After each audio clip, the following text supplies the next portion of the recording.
Hi everybody, it's Jessica from Trencita Johnson, and today I would like to show you how I did this fishtail braided bun.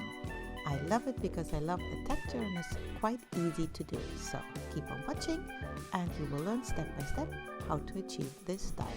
For the first step, you just need the ponytail where you would like to have the base of your bun. So I chose not to have it on the top of my head, but quite high because I would like to see the bun from the top. I'm using a soft ponytail and the spray that I used is just water to help me to have the flyaways under control, and later I will add some hairspray or spray gel. So keep on watching. You see now I do 2 strands using water again.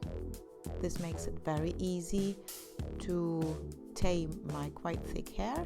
And now we're doing a fishtail braid. We have 2 strands and we are always taking a little portion from the outer side, from the left hand strand, and going under the middle, and then from the right hand side under the middle. So under the middle means into the middle.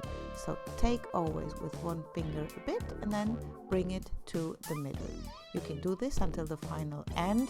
When I'm at the very end, I don't do fishtail anymore, I do regular 3-strand braid and then just secure it with an elastic. I will show you one more time.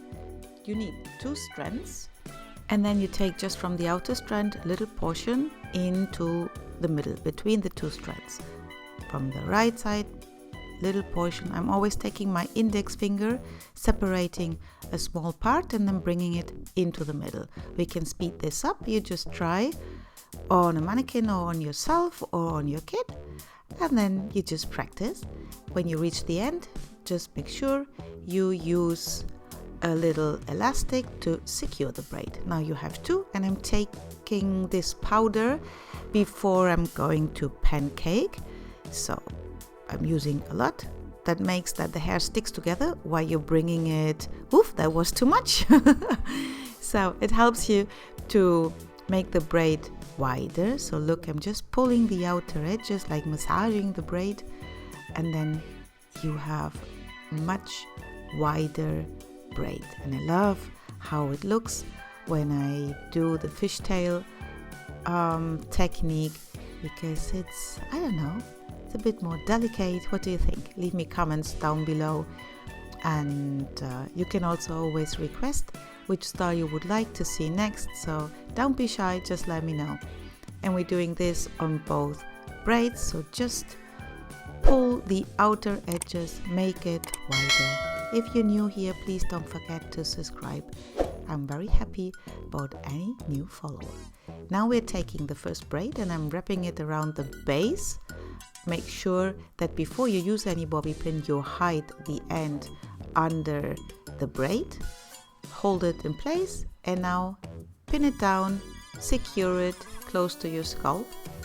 Make sure that bobby pins are not sticking into your head, and then go in the same direction with the next braid, again making sure to hide the end under the braid, and there in the front where the braid is a bit wider because of course you have more hair. I love that it looks different, so you have different textures and one can really nicely see the fishtail optic then with the smaller braid at the end. I'm using hairspray to bring down and comb down the flyaways, and that's the final result. Let me know down below in the comments what you think of this hairstyle. If you would like to try it, or tag me on Instagram and show me your styles, then I will post you in my story. But one more idea I have. I use a clip because I wanted to wear this to an event. So this is how I finally left the house, with an extra golden clip. I hope you like it. Thank you for watching. See you soon. Bye bye.